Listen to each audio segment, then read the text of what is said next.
बकरा लेते, दिन भर उसको हरी हरी पत्ती खवाते, पर जैसे ही राजा के सामने वो बकरा जाता और राजा कुछ डालता, बकरा फिर खाने लगता। कई लोग जेल में बंद हो गए।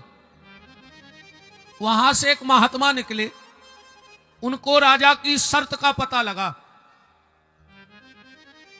राजा के पास गए, बोले राजा मैं तेरा बकरा ले जा रहा हूं और मैं शाम को वापस करूंगा और गारंटी है एक इत्नाम नहीं खाएगा ये, और मुझे तुम्हारे 10,000 सोने की मोहरें भी नहीं चाहिए, पर शर्त जा है कि तुम्हें इन सबको बंधन से मुक्त करने पर है। राजा ने कहा महाराज अगर शाम को बकरा ने कछु खा लो तो हम भूल जाए कि तुम बाबा आओ, हम तुम्हें भी जेल में डाल दें। महात्मा ने कहा मंजूर है। जैसे ही सवेरे महात्मा वो बकरा ले गए और शाम को जैसे ही लाए, राजा ने हरी हरी घास की पत्ती डाली, पर बकरा देखो तक नहीं वो तरफ। राजा महात्मा ने कहा छोड़ो सब बंदियों को। राजा ने सबको छोड़ दिया। महात्मा बोले अब हम चले। राजा बोलो महाराज इतनी भर बता दो कि तुमने ये बकरा खोए सो का खुआ दो, कैसे आज तक जो शाम खुआ के खाता ही तो तुमने क्या खिलाया जिससे ये तृप्त हो गया। महात्मा बोले राजा जानोगे तो हंसोगे। बोले क्या? बोले हम जोन घरी से ये बकरा खो ले गए हैं, हमने एक पत्ता नहीं खांदा उसको दिन भर में, दिन भर को भूख हुआ है जो। और राजा बोलो फिर भी जो घास नहीं खा रहा हो? बोले उसका उत्तर सुनो। हम एक ले गए और हमने अच्छी हरी हरी पत्ती के सामने डाली और एक लाओ डंडा, और जैसे ही जो मुंह में लगावे घास और हम एक मुंह में लठ दे बकरा के, हमने में दिन भर में कम से कम 100 लठ मारे मुंह में। और जैसे ही तुमने वो घास डालो, तुमने देखो तो वो बकरा पहले हमारी तरफ देखो तो कि हम जैसे ही अगर हमने ये में मुंह मारो जो बाबा हमारे मुंह में लठ दे है। बस कहानी इतनी सी है। अब इसको ध्यान से सुनना। वो बकरा है हमारा मन। तुम ये मन के चला ही नहीं सकत। ये मन कभी विषय वासना, धन से, मान से, सम्मान से तृप्त होता ही नहीं है। कितना ये खुआ दे पर जो मन आज तक तृप्त नहीं भाव। इस मन को तृप्त तो कोई नहीं कर सकता, पर अगर बीच बीच में एक सत्संग के डंडा घलत रहे, ये कथा भागवत कीर्तन माला जप तीर्थ क्या है? ये सत्संग के डंडे हैं। अगर बीच बीच में ये लगते रहे तो ये मन मनमोहन की तरफ जरूर जाएगा, वरना ये मन मनमोहन की तरफ जाने वाला नहीं है। कल हम चर्चा में सुन रहे थे, उसके पहले आज एक बड़ी दुखद घटना घट गई है। हमारे गौशाला में 7 साल से यादव परिवार सेवा दे रहा था। कल उनका एक्सीडेंट में निधन हो गया है, इसलिए मुझे रात्रि में तुरंत यहां से भागना पड़ा था। तो मैं व्यास गद्दी से परमात्मा से प्रार्थना करता हूं कि उस परम गौ भक्त को भगवान अपने चरणों में जगह देवे, और जब पुनः इस दुनिया में लौटाए तो ऐसी ही गौ भक्ति रोम रोम में भर करके वापस करे। ऐसी हमारी शुभकामनाएं उस आत्मा के प्रति है। रात्रि में इसलिए हमें भगना पड़ा और आज फिर जाना पड़ेगा, क्योंकि 400 गौ माता हैं। अब वो परिवार तो दूर का था, तो वो रात्रि में सब चले गए। तो आज तो जैसे तैसे फोन पे लोगों को भेज के सेवा करवाई, पर अब आज रात्रि में जाकर के और नए सेवकों की व्यवस्था करनी पड़ेगी, क्योंकि 400 गैया मैया हैं और एक भी गैया दूध वाली नहीं है। हमारी गौशाला में सिर्फ अंधी गौ माता, लंगड़ी गौ माता, अपाहिज और अपंग गौ माता की सेवा होती है। क्योंकि मेरी ये प्रतिज्ञा है कि जब तक मेरी सांस चलेगी तब तक मेरी गौशाला में दूध वाली गैया नहीं रहेगी।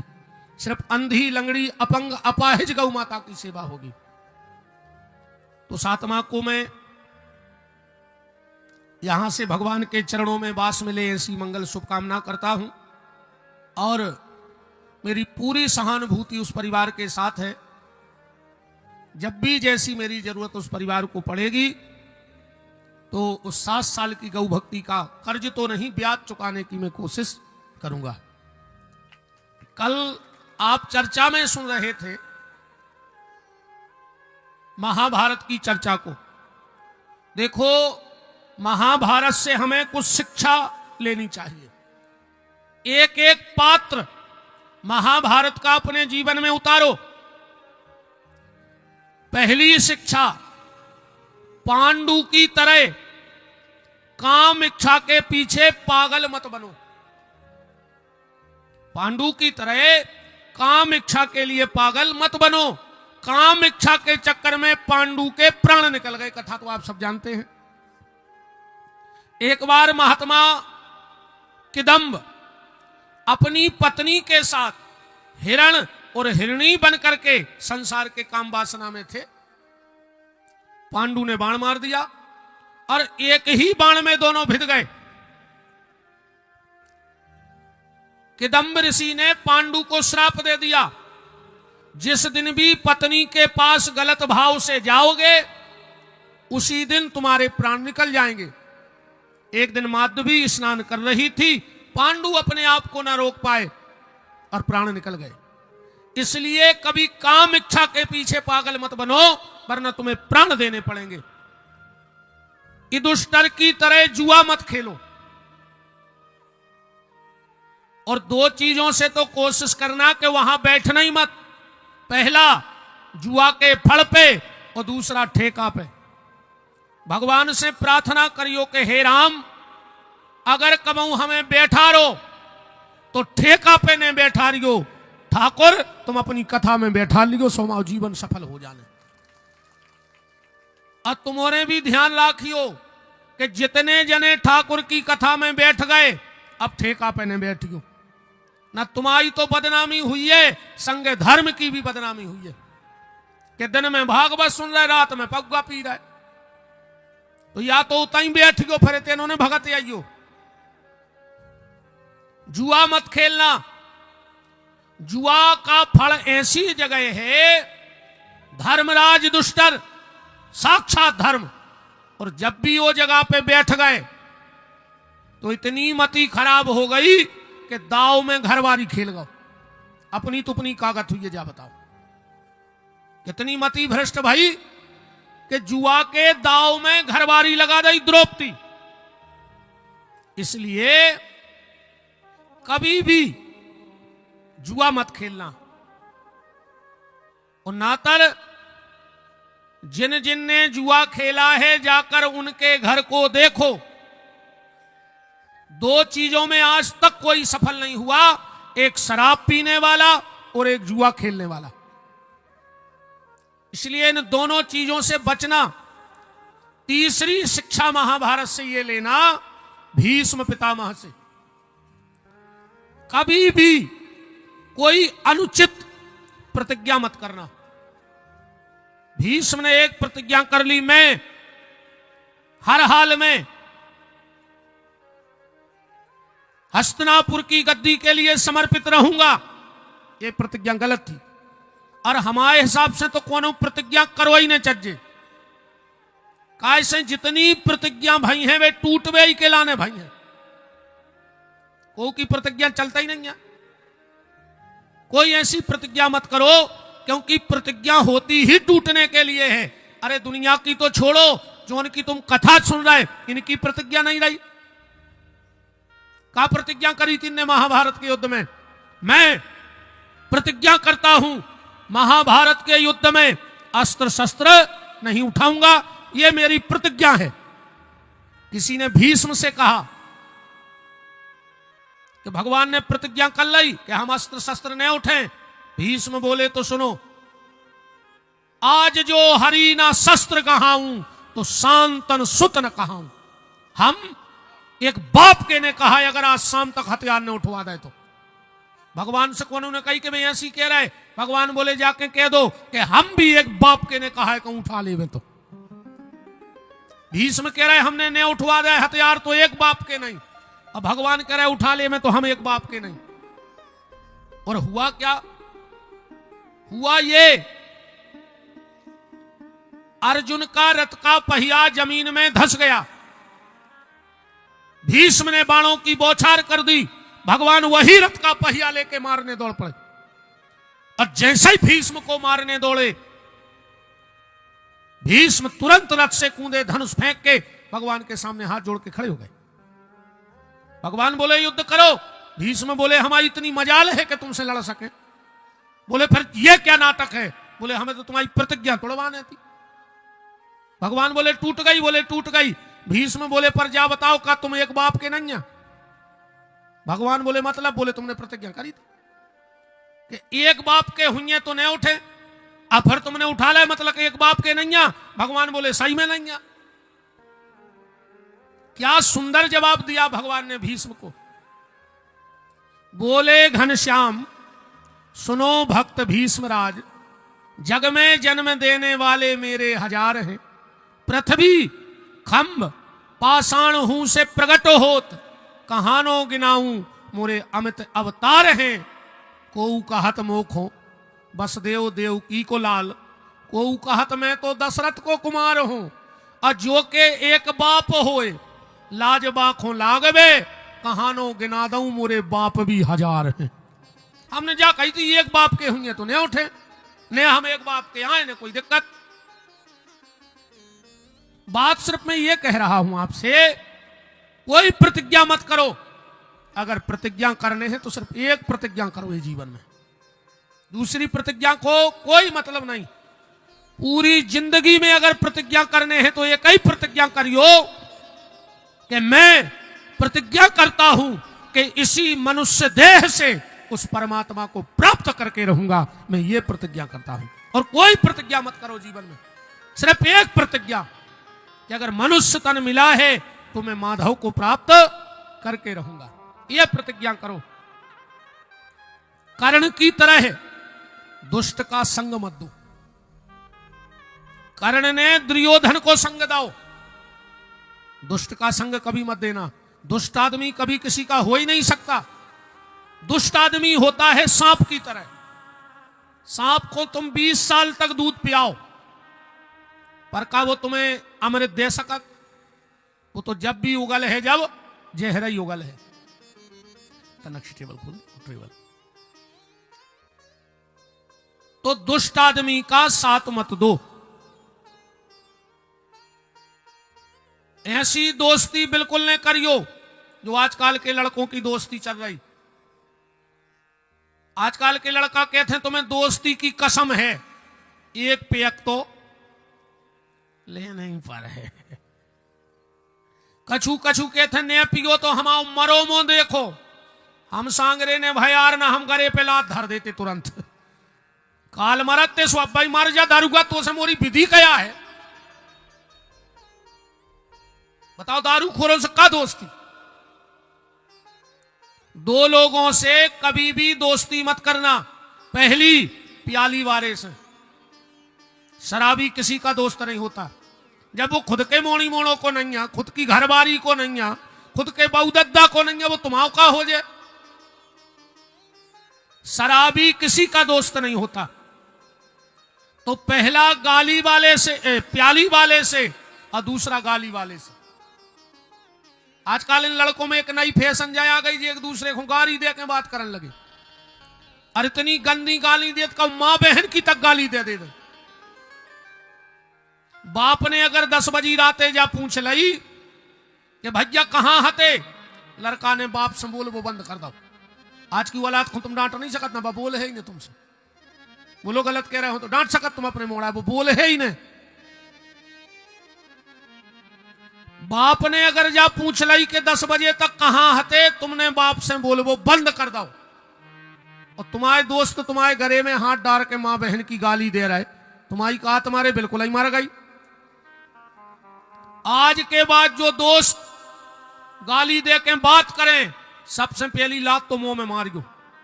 एक दांत तो टूट जाए उसको खबर दे जिंदगी भर। जमानत ममानत तो हो जाए है, उन्हें टेम नहीं लगे।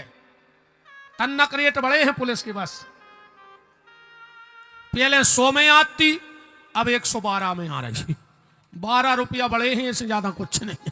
तन्नक सी जहां भाई पहले 100 में आती पुलिस, अब 112 में आ रही, तो 12 ही रुपये बढ़े कि नहीं बढ़े? तो कर्ण की तरह दुष्ट का साथ मत दो। धृतराष्ट्र की कथा से यह शिक्षा लेना कि पुत्र मोह में धर्म का त्याग मत करो। मां बाप को अपनी संतान के प्रति चोर की तरह नजर रखो चाहिए। आदमी कहते इनने महाभारत करा दो, इनने हम कहते अकेली गांधारी और द्रौपदी ने महाभारत करा दो। जब गांधारी की समझदारी आए तो पति अंधेरा हाथों से उन्हें पट्टी बांध ली। हमें जा बताओ, जैसे रोड पे तुम्हें को मिले अंधेरा और तुमसे कहे कि भैया हमें गली पार करा दे, तुम कहियो तन न रुक जा, हम तोलिया से अपनी आंखें बांध लें, फिर लेवा चल रहा है तुम्हें। बात तो तब आती अगर पति अंधा था तो पत्नी को पति की आंख बन के राज्य चलाने तो और अपने बच्चों पर नजर रखने थी, तो दुर्योधन और दुशासन जैसी औलाद नहीं होती। इसलिए पुत्र मोह में ज्यादा मत पड़ना। धृतराष्ट्र की तरह कुंती से शिक्षा लेना, कभी भी कोई अनुचित प्रयोग मत करना। कुंती ने शादी के पहले प्रयोग कर ला, उससे सूर्य से कर्ण हो गए। इसलिए कोई भी अनुचित प्रयोग मत करना। दुर्योधन से यह शिक्षा लेना कि भाई का अधिकार मत खाना।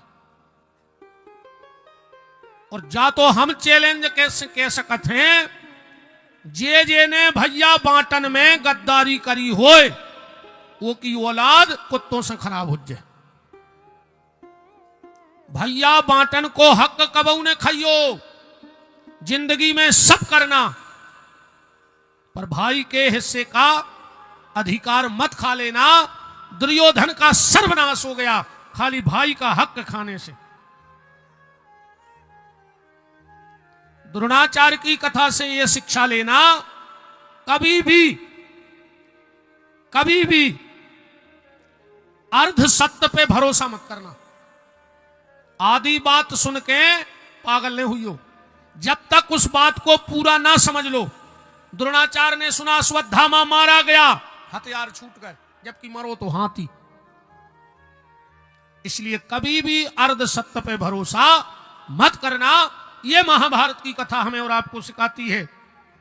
दुशासन की तरह नारी का अपमान मत करना। कभी भी कितना लड़ाई हो जाए, कभी अपनी पत्नी के केस मत पकड़ना, चोटी मत पकड़ना, खींचना मत। जे जनों ने नारी के बाल पकड़ के खींचे, दुशासन 1, रावण 2 और कंस 3। सीता जी की चोटी पकड़ के बिठाया रथ में, कंस ने देवकी की चोटी पकड़ ली और दुशासन चोटी पकड़ के खींच के सभा में लाया। जबकि पहले ऐसा नियम था, आप महाभारत उठा के पढ़ना, जब द्रौपदी का चीर खिंचा उस समय द्रौपदी मासिक धर्म से थी। और मासिक धर्म का एक नियम है कि जब नारी मासिक धर्म से हो तो उसके पति की भी नजर उस पर नहीं पड़नी चाहिए, फिर और पुरुष की तो छोड़ दो। तो पहले महलों में एक अंतः कक्ष होता था और उतने दिन के लिए माताएं उस कक्ष में चली जाती थी। द्रौपदी को खींच करके लाया दुशासन। और आज आप सबको पता है, इसलिए अच्छा दूसरी बात और सुन लो, कभी भी पत्नी पे हाथ नहीं उठाना चाहिए। और बिल्कुल मैं ये लिखी बात आपको बता सकता हूं, जो व्यक्ति अपनी पत्नी से मारपीट करता है या हाथ उठा देता है, ना तो उसके हाथ का उसके पितर पानी लेते हैं, उसको तर्पण करने का कोई फल नहीं मिलता, और उसे दान करने का कोई फल नहीं मिलता। वो कितना दान कर देवे पर उसको दान करने का कोई फल नहीं मिलता। जी माताएं सोच रही होंगी ऐसी जानते तो आज हम लोग वाले आऊ थे, सुन ले तो कहूं सुधर जा तो पनवेसरो, है ना। सोच रही ना जाई कि आज हम उनको नहीं लो वाले आ पाए, कहूं भी और आ जाते। अरे कहूं इतनी सुन लेते, चलो कल लेवाए लेते, यो हम कल फिर सुना दें, क्या दिक्कत क्या है। कैसे आज पति पत्नी में तो दद्दा ऐसी लड़ाई चल रही है, चुखरिया विलज्जा हो रहा है, घर ही नहीं बन रही रे दो ही आदमों की। अच्छा लड़ाई कितनी बात की, पत्नी कहते तुम हमें समझे ने और घर वालों कहते तुम हमें समझ ने पाई, और दो ही लड़ बैठा। अब जब तुम एक दूसरे को ने समझ हो तो तुम्हें को समझे। पति पत्नी की लड़ाई तो आज ऐसी हो गई, एक पति पत्नी लड़ रहे थे किराए के मकान में रहते ऊपर। पत्नी बोली सुनो हम हमारे लड़का को डॉक्टर बने हैं, पति बोलो कि हम वो इंजीनियर बने हैं। घरवाली बोली कि हमने पेट में रखो डॉक्टर बने हैं। घरवालों बोलो सब पैसा हमें खर्च कर रहा है पढ़ाई पे, लड़का इंजीनियर बन है। तेरे बात हो बात नहीं फेंकन लगे बाहर। शेख दादा के जो मकान में रहते उन्हें सोची कि आप तो कर रही हो गई, देखें तो ऊपर का बोले काय लड़ रहा है। लड़का बोलो कि दादा तुम समझाओ, देखो हम कह रहे कि मोड़ा इंजीनियर बने हैं। बमाए से बहू आ गई, बोले दादा तुम बताओ हम इतने बीमार रहे, और अगर हम हमारे मोड़ा डॉक्टर बना रहे तो उन्हें क्या दिक्कत है। दादा बोले पहले जा तो बताओ कि वो मोड़ा कहां है, वो से तो पूछो वो खो का बनने डॉक्टर के इंजीनियर। दो ही बोले अब भाऊ नन्या। अब जब हो थे तो जबकि अब बताओ ऐसी लड़ाई मची दो ही आदमों में, तो बाल बच्चों है नहीं आधे बासन फोड़ रहा है घर के। बताओ जा स्थिति बन के रह गई। प्रेम से रहिए, जिंदगी बड़ी कीमती है, इस जीवन का कोई भरोसा नहीं है कब ये जीवन समाप्त हो जाए। भजन भगवान का कर ले, जगत दो दिन का मेला है। भजन भगवान का कर ले, जगत दो दिन का मेला है। भजन भगवान का कर ले, करो कर रही इतना ये चामरे को ठोको।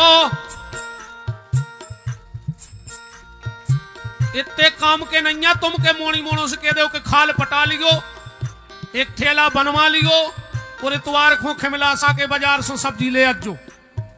बताओ हो काम के। तेरे बुकरिया मर जाए तो तबला मड़ो जात, हाथी के दांत के पांसे बन जात, तुमाओ का हुज्जे जा बताओ। पहले हमने देखो बड़े बड़े घरों में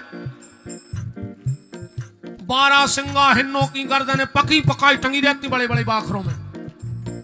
बेतक्का में आ गए तुम्हारों ने, देखो तुम्हारे इलाके में बहुत बड़ो आदमी मर गए कि मूड़ा ही काट के टांग ले, टंगी है कौन लम्बड़दार की पैसा वारे की। ये संजी गया तुम्हें ये चामरे को ठोक ले। भजन कर ले, भजन कर डालो।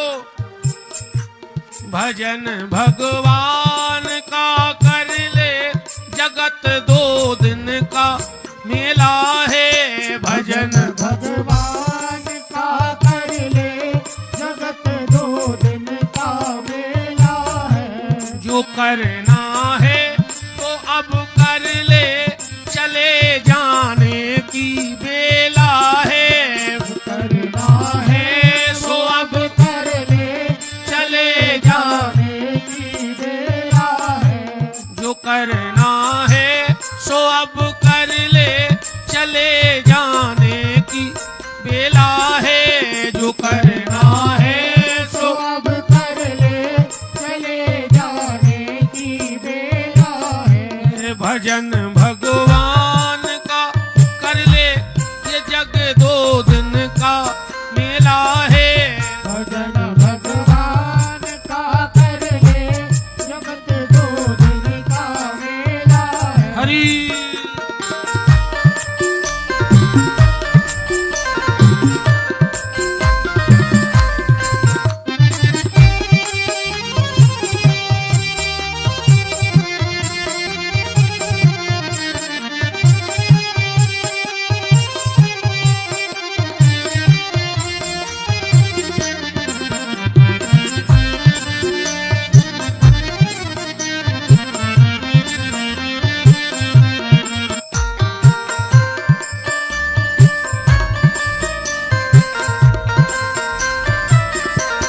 कोई है जा चुका पहले, कोई तैयार जाने को, कि कोई जा चुका पहले कोई तैयार जाने को, कोई है जा चुका पहले, कोई तैयार जाने को।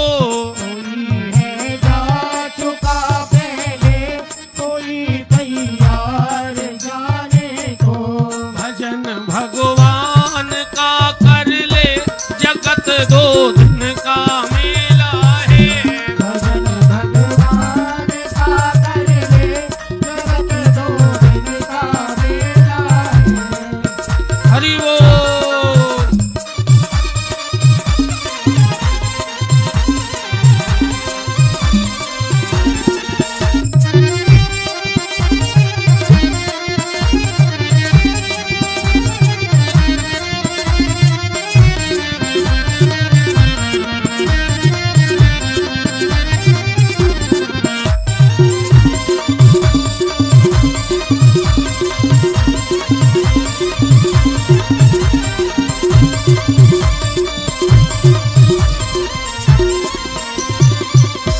कपट छल पाप करके खूब धन करोड़ों का जोड़ा है। कपट छल के खूब धन करोड़ों का जोड़ा है। खूब पैसा कमा लो पर तई धरो रे आखिरी में पड़ा रह जाएगा जग में, ये माया ही का फेरा है। भजन भगवान का कर ले, जगत दो दिन का मेला है। भजन भगवान का कर ले, जगत दो दिन का मेला है। भजन भगवान का कर ले, जगत दो दिन का मेला है। सीताराम सीताराम सीताराम सीताराम सीताराम सीताराम सीताराम सीताराम। दोनों हाथ उठा के ताली सेवा। हे राधे श्याम राधे श्याम राधे श्याम राधे श्याम राधे हरि बोल। राधे श्याम राधे श्याम राधे श्याम। राधे श्याम राधे श्याम राधे श्याम राधे श्याम राधे श्याम राधे श्याम राधे श्याम राधे श्याम। सीताराम सीताराम सीताराम सीताराम सीताराम सीताराम सीताराम सीताराम। राधे श्याम राधे श्याम राधे श्याम राधे श्याम राधे श्याम राधे श्याम राधे श्याम राधे श्याम। वीर बजरंग बली की जय हो। तो कल कुछ महाभारत के विषयों पे आपसे चर्चा हो रही थी। कथा को हमने यहां रोका था कल कि द्रौपदी ने अर्जुन से कहा कि अश्वत्थामा को छोड़ दो, और भीम ने कहा अश्वत्थामा को मार दो। अब अर्जुन फंस गए बीच में, तो भगवान के पास गए। बहन जी हरो हल्ला करने हो तो कल से बिल्कुल पीछे, चाहे घर की हो जो बिल्कुल सकोच ने जानी हो कि दादा के घर की आओ। हाँ दादा हल्ला कर सो मैंने तक पीछे बैठा दे। बहुत ही खराब महाराज है हम। सकोच ने कहा बाप को तो ध्यान रखियो, बिल्कुल हल्ला करने हो बहुत में न डरो है। अपने स्वभाव में नंजा के हमारे घरे आज जो हम सो हैं तुम गाज जो। अपने बस की नंजा सुनो तो हम नर रहे आए। कहा को छाती पटाए रात भर तकलीफ होते इतने नर रहे आउ थे हम। मिन्ने मिन्ने की कथा हमसे बनत नहीं, बिल्कुल अच्छी शांति से, बिल्कुल कछु कछु में रहते। अब हम तो जजमान के घर के आए। अरे तो हम जजमान को नहीं डराए, तुम घर के बने फिर पाए। आपनो तो बिल्कुल सीधो सीधो है। राम केने परा तेरी तेरे दबदबा से बन याद। न जी डरे हैं ने को ऊपर सुतना वो हृदय प्रीत मुख बचन कठोरा 1-2 डोज पे लग दे अच्छे दो 1-2 दिन में सबको 6 दिन घट जाता हूँ जो आए और का चिता तो हल्ला बंद कर बेन जी हरो राम। अर्जुन भगवान के पास गए और बोले मुझे क्या करना चाहिए। भगवान ने कहा मार डालो। और जैसे ही अर्जुन ने बाण निकाला भगवान बोले ब्रह्म बंधुर न हंतव्य। ब्राह्मण कितना आता ताई काय ने हो जाए पर बद के लायक नहीं होता। अर्जुन बोले छोड़ दें। भगवान बोले तुम छत्री हो और छत्री का धर्म है कि आता ताई को जान से मार देना चाहिए। जान से मार दें। बोले ब्राह्मण है जान से नहीं मारने। बोले छोड़ दें। बोले तुम छत्री आओ जान से मार के फेंको। अर्जुन ने सोची जा अच्छी उपाय बताओ इनने। अच्छा भगवान ऐसा क्यों कर रहे हैं। भगवान ऐसा इसलिए कर रहे हैं। भगवान ने सोचा मैंने अर्जुन को महाभारत युद्ध के पहले गीता का ज्ञान दिया था, कहीं ऐसा तो नहीं कि मारकाट में सब भूल गए हो। तो भगवान परीक्षा कर रहे हैं। और शास्त्र कहता है कि सम्माननीय व्यक्ति को कभी जान से नहीं मारना चाहिए। जान से मार दो ओखो ये कई बार तकलीफ हो जाए तो क्या करें। बोले ओखो समाज में बुलाओ और समाज में बुला के वो अपमान कर दे और उसको भगा दे। अब वो जब तक जिंदा रहे उसको मरवे की तकलीफ रोज हो जाए। अश्वत्थामा की मणि निकाल ली, चुड़ैया काट दी, भगा दिया। भगवान ने 5 पुत्रों का मृत कर्म संस्कार कराया। और इसके बाद कुंती ने भगवान से वरदान मांगा। युधिष्ठिर ने, नकुल ने, सहदेव ने, भीम ने, अर्जुन ने, सुभद्रा ने और द्रौपदी ने। अश्वत्थामा ने विचार किया कि मेरी मणि निकाली है, अब हम पांडवों के वंश में पानी देने वाला नहीं बचने देंगे। तो पांडवों का आखिरी वंश बीज था देवी उत्तरा के गर्भ में महाराज परीक्षित। इसने ब्रह्मास्त्र छोड़ दिया और जो ब्रह्मास्त्र छोड़ा उत्तरा जाके भगवान के चरणों में लिपट गई। क्या कह रही है। कृष्ण कृष्ण महाबाहु भक्ता नाम भयंकरो। हे कृष्ण मुझे बचाओ। और उत्तरा ने जो कहा है वो बड़े कमाल की बात कही है भगवान से। क्या कह रही है उत्तरा।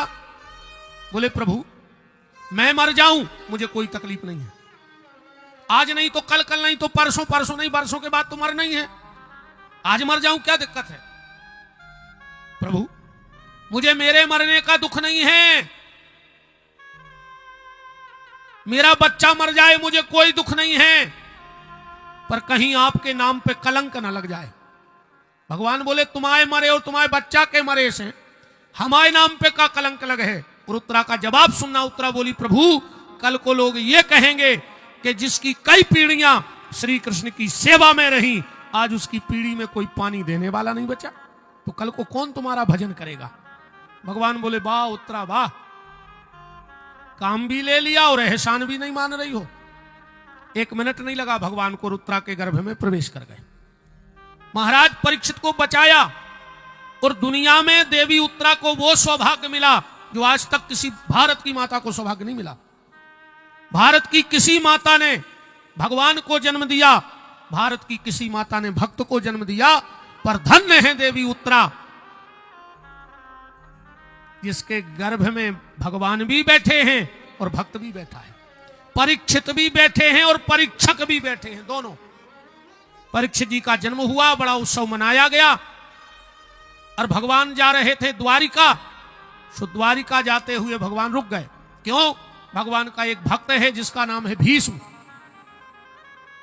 भगवान कुरुक्षेत्र में पहुंचे। भीष्म पितामह आंखें बंद करे पड़े हैं।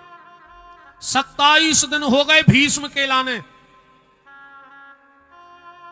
अर्जुन ने जाके कहा दादा प्रणाम। अच्छा एक बात देखियो, महाभारत का बहुत बड़ा पात्र है भीष्म, है कि नहीं। भीष्म से बड़ो कोनो पात्र ही नहीं है महाभारत में। पर अंतिम गति का बनी, बाणों की सैया पे मरे, बाण की गोदी में मरे। और रामचरितमानस का एक छोटा सा पात्र जिसका नाम है गीधराज जटायु, जीवन भर उन्हें मांस खाओ, अब गीत आए तो मांस तो खाता ही हुई, पर वो मरो कहां? राम की गोदी में, निर्वाण की गोदी में। एक बाण की गोदी में, दूसरा निर्वाण की गोदी में। क्यों? सिर्फ इसलिए जटायु जानता था कि हम रावण से नहीं जीत सकते, फिर भी लड़ बैठो। असमर्थ होते हुए भी समर्थ का विरोध किया। और अगर भीष्म एक बार दुर्योधन से कह देते कि दुर्योधन तेरी इतनी मजाल कि मेरे घर के बहू को मेरी आंखों के सामने नग्न करेगा, तो बताओ दुर्योधन कितनी औकात थी कि भीष्म से लड़ बैठते। समर्थ होते हुए भी बैठे रहे, क्योंकि नारी जात नग्न ना निहारी जात, पर वो सभा में ओ की पर्दा उघारी जात। पंच बैठे थे मंच, पंच मंच तो सही, पर न्याय नीत ना विचारी जात। दुई कर से दुकूले दावे, द्रौपदी के नैन वही नीर की पनारी जात। और हा हा कर हारी जात, दसाना निहारी जात। और साड़ी जात सर से तो लोक लाज सारी जात। इसलिए यह हाल हुआ दोनों का। अर्जुन ने जाके कहा दादा प्रणाम। भीष्म ने आंखें नहीं खोली, आंखें बंद करें करें बोले अर्जुन उनको नहीं ले आए। भगवान बोले आए हैं।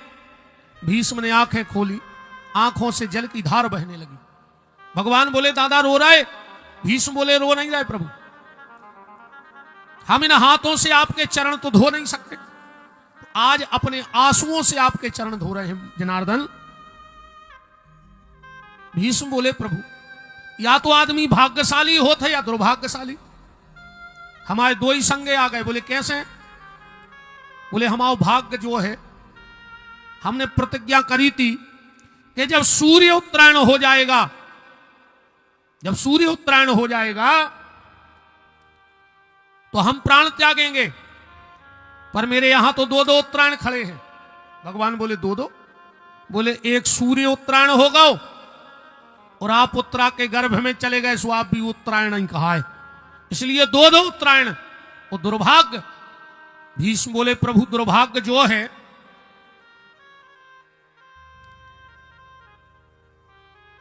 आप सामने चल के आ रहे थे पर हम दौड़ के आपके स्वागत में नहीं जा पाए, काहे? हमारे पांव में बाण लगे हैं। आप सामने खड़े हो, हम आपके हाथ नहीं जोड़ पा रहे, काहे? हमारे हाथों में बाण लगे हैं। आपके चरण मुझे दिख रहे हैं, फिर भी मैं आपके चरणों में सिर नहीं रख पा रहा हूं। क्यों? क्योंकि सिर में बाण लगा है। ये मेरा दुर्भाग्य है। और ये खाली भीष्म की कथा नहीं है भैया, हमारी और तुम्हारी कथा है रे जा। आखिरी में पांव तो रहे हैं, पर तुम दौड़ के मंदिर नहीं जा पे हो, कैसे पांव में बुढ़ापो जो बाण मार दे हैं।